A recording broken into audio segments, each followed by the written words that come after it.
Good morning dear student. Gayatri college Sanchore की online classes में आपका स्वागत है। आज हम BSc BEd part first inorganic chemistry में जो यूनिट सेकंड है उसका topic polarising power and polarisability of ions यानी ध्रुवण क्षमता और आयनों का ध्रुवण, जिसमें फजांस रूल फायन जो रूल है इस पर आज डिस्कस करेंगे। इससे पहले लेक्चर में हमने जो आयनिक कंपाउंड की सॉल्युबिलिटी है उसको कौन कौन से फैक्टर प्रभावित करते हैं उसके बारे में डिस्कस किया था। तो देखिए,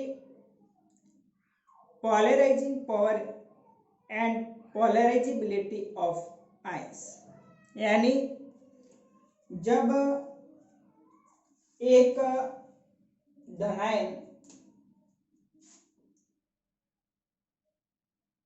एक ऋणायन के संपर्क में आता है,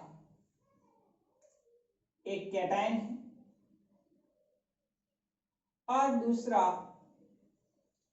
एनायन। जब ये कैटायन एनायन के संपर्क में आता है तो आगे हमने बात की कि जब एक धनायन और ऋणायन के आकर्षण से आयनिक कंपाउंड का फॉर्मेशन होता है, आयनिक यौगिक का निर्माण होता है और उस कंडीशन में इनके बीच में एक स्थिर आकर्षण बल होता है जिसको हम आयनिक बंध कहा जाता है। एक धनायन और ऋणायन के मध्य आकर्षण बल से जो बंध बनता है तो आयनिक जो कंपाउंड होते हैं उसमें आयनिक बंध होता है। लेकिन बाद में ये देखा गया कि कोई भी आयनिक कंपाउंड जो होता है वो 100% आयनिक कैरेक्टर नहीं होते हैं, बल्कि उसमें कुछ कोवेलेंट कैरेक्टर भी उपस्थित होते हैं, सहसंयोजी लक्षण भी उपस्थित होते हैं।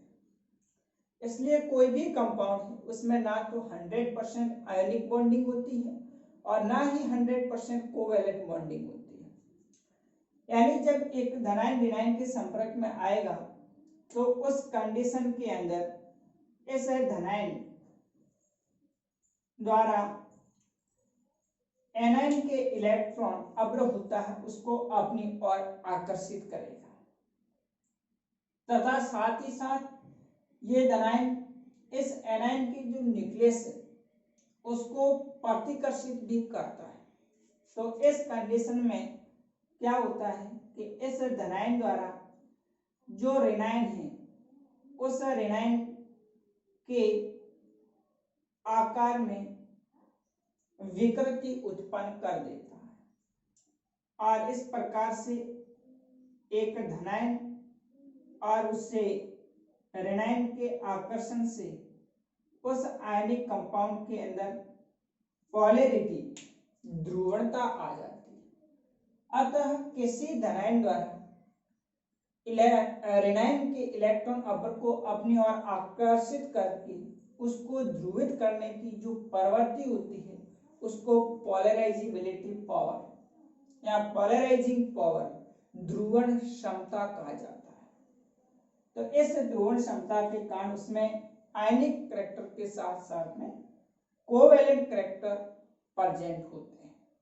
तो इसी बेस पर फजांस ने नियम दिया जिसको हम आगे जाकर के फजांस रूल्स या फजान नियम कहा जाता है, जिनमें उन्होंने कहा कि कोई भी आयनिक कंपाउंड होता है 100% आयोनिक नहीं होता, उसमें उसके अंदर कुछ कोवेलेंट कैरेक्टर सहसंयोजी लक्षण होते हैं जिसके कारण वो जो सहसंयोजी कैरेक्टर होते हैं वो किसके कारण आते हैं, छोटा धनायन और बड़ा ऋणायन। तो आयन जो आयनिक कंपाउंड होंगे उनके आयनिक जो आकार होता है उस पर डिपेंड करता है। साथ ही साथ जो आयन है उस पर आवेश, जितना धनायन का आकार छोटा होगा, जितना ऋणायन का आकार बड़ा होगा, तो उसकी पोलराइजिंग पावर उतनी ही अधिक होती है। तो देखिए,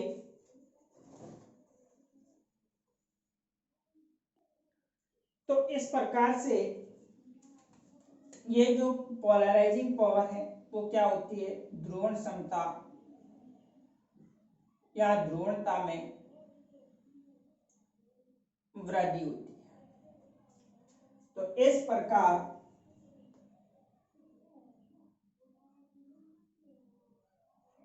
धनायन द्वारा ऋणायन को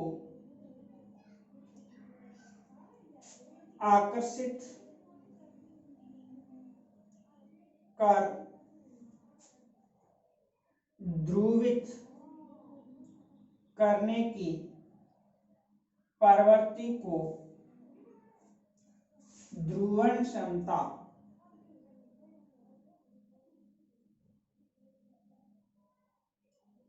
कहा जाता है।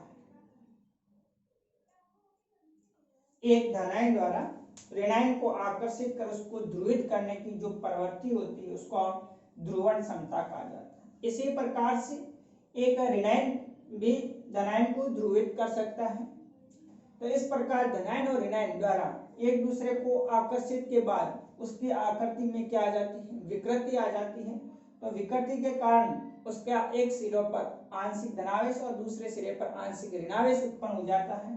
तो इस प्रकार ध्रुवित करने की जो प्रवृत्ति होती है उसको हम ध्रुवण क्षमता कहा जाता है।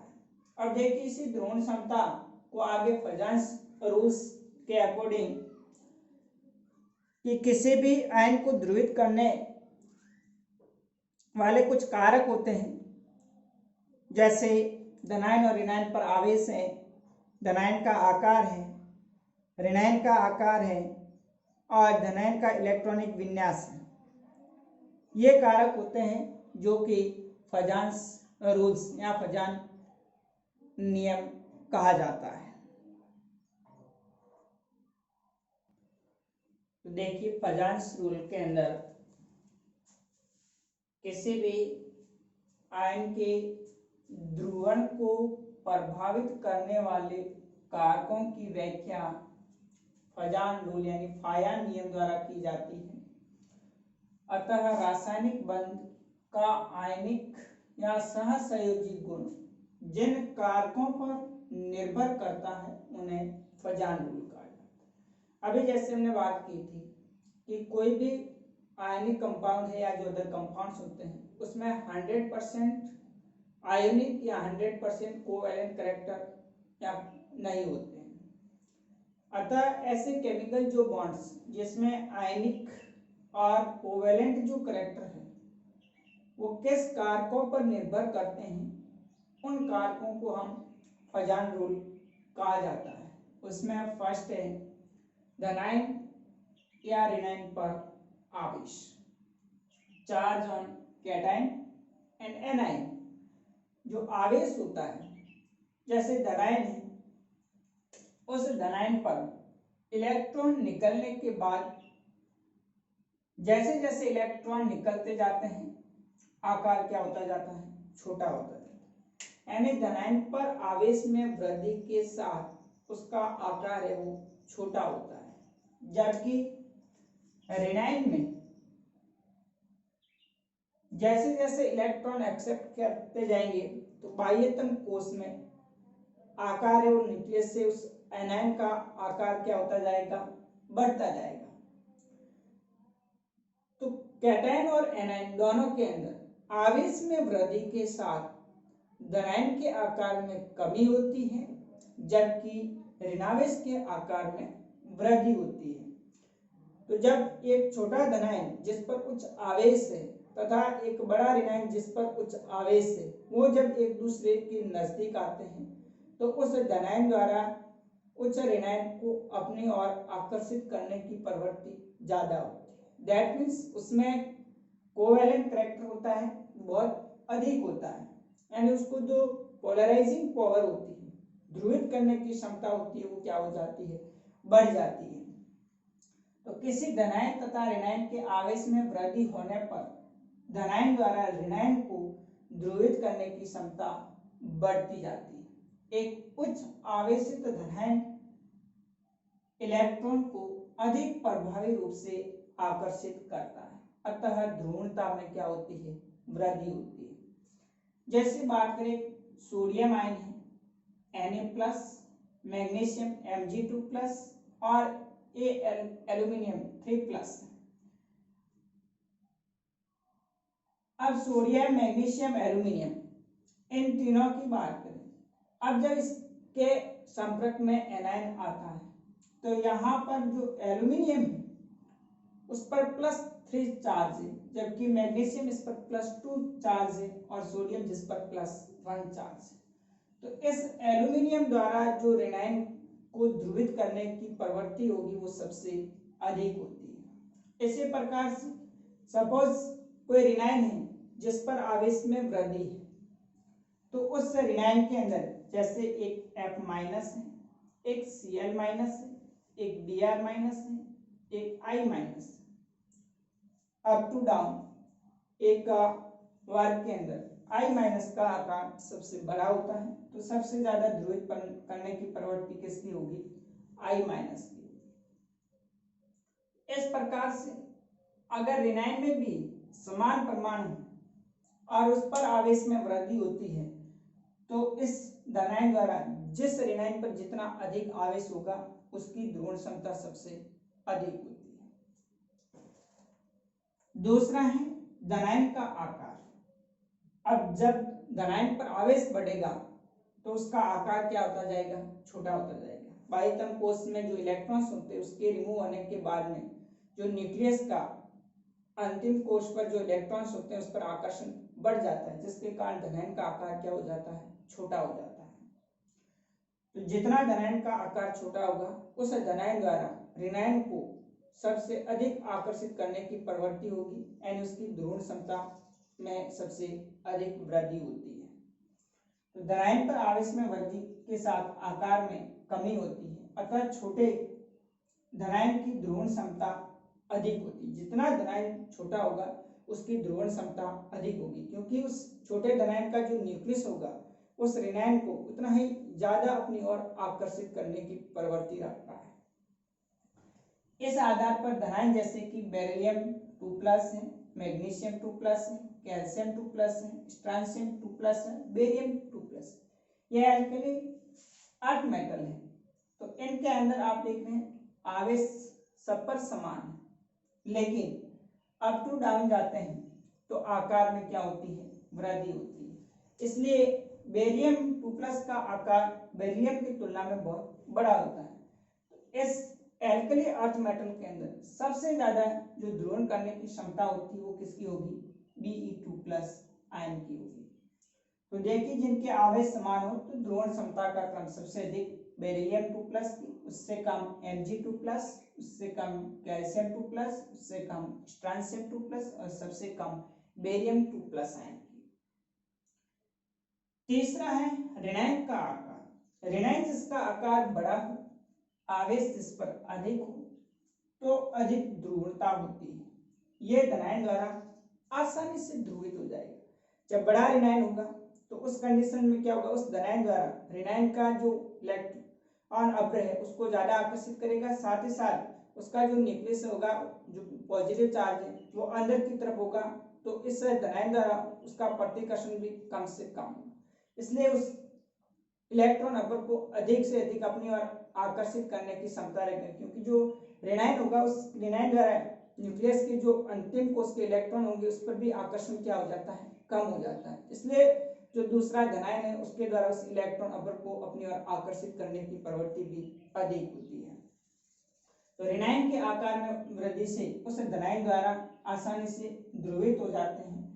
जैसे कैल्शियम के हैलाइड है जिसकी ध्रुवण का क्रम सबसे अधिक किसका होगा, I-, यानी कैल्शियम आयन द्वारा I- को ध्रुवणता I- को अपनी ओर आकर्षित करने की प्रवृत्ति सबसे अधिक होती है। F-, Cl-, Br- और I-, तो हैलाइड की जो ध्रुवणता का क्रम होगा वो सबसे अधिक ध्रुवणता I- की होती है। अब देखिए नेक्स्ट अगला कारक है धनायन का इलेक्ट्रॉनिक विन्यास।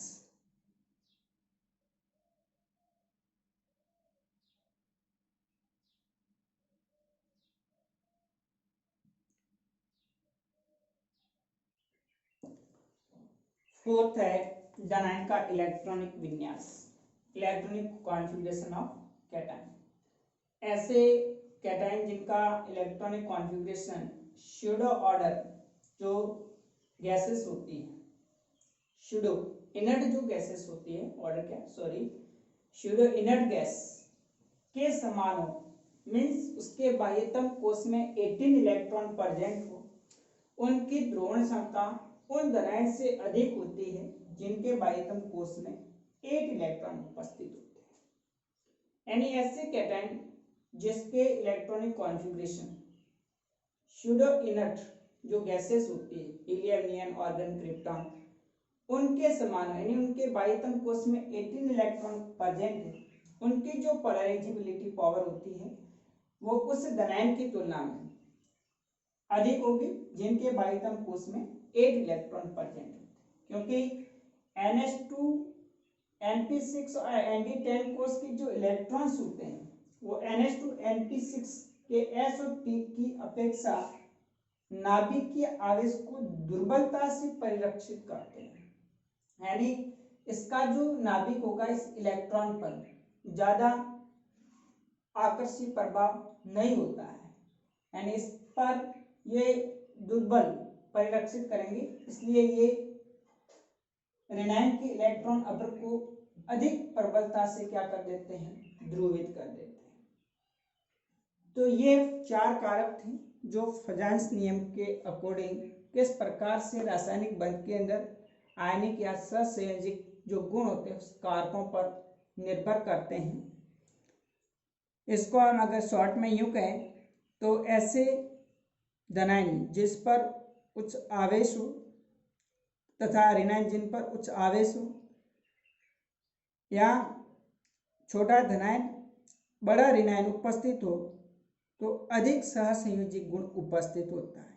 इस प्रकार अणु जिसमें धनायन के बाह्यतम कोश में 18 इलेक्ट्रॉन हो वो 8 इलेक्ट्रॉन वाले धनायन की अपेक्षा अधिक सहसंयोजक गुण रखता है।